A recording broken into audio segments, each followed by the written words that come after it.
Chinese were the first in the world to invent paper money back in the 7th century.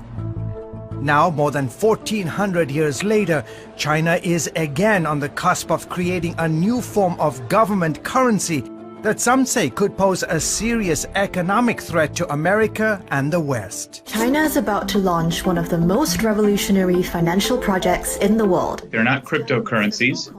They're not so-called stable coins. In effect, they are the national physical currency of a country, just represented in a digital form. Eric Bethel is the former U.S. executive director of the World Bank. Bitcoin near record highs, crossing 23,000. He says while the world fixates on private cryptocurrencies like Bitcoin, but the digital yuan isn't a payment system, it's actual money. Beijing is busy building a digital version of its own currency, the yuan, also known as the renminbi, to control its citizens and eventually threaten the dominance of the U.S. dollar. They've pretty much created all of the building blocks that will allow a central bank digital currency to flourish. And Yahya Fanusi, a former economic and counterterrorism analyst in the CIA, says China's goal is to replace cash with a digital currency that's controlled by the communist government's central bank. China has said for a while that it expects to pretty much be a cashless society in the future.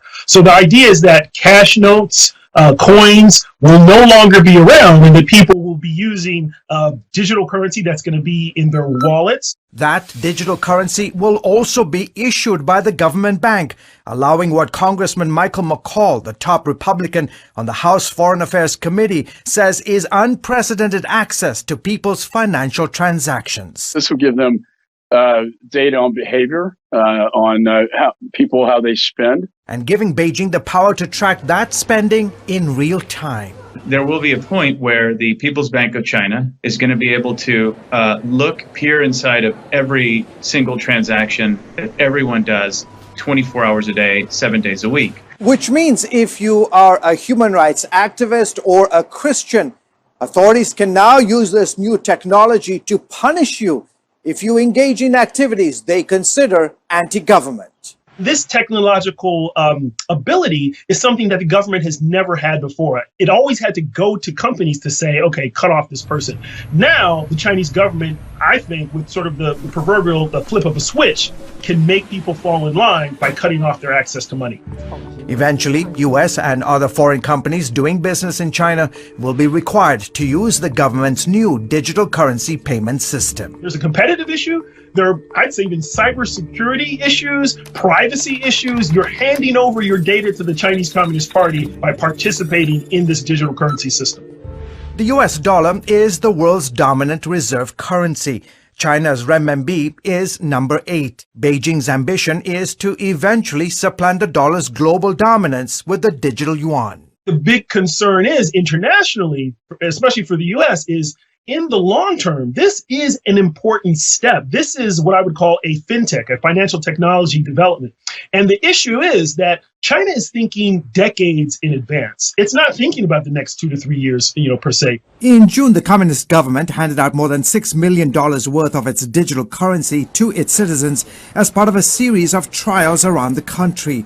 The first kicked off in Beijing, allowing residents there to use 2 government bank apps to test digital payments. China then plans to make its big digital currency splash at the 2022 Beijing Winter Olympics.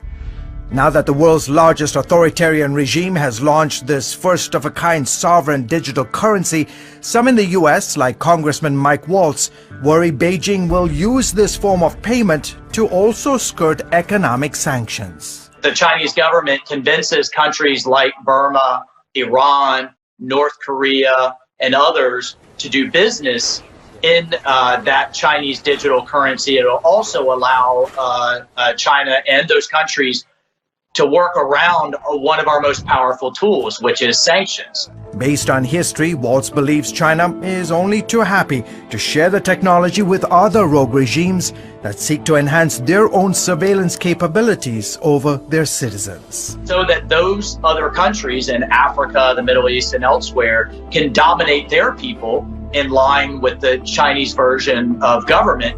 But that data then comes back to Beijing so that they will literally, through facial recognition, be able to monitor the globe.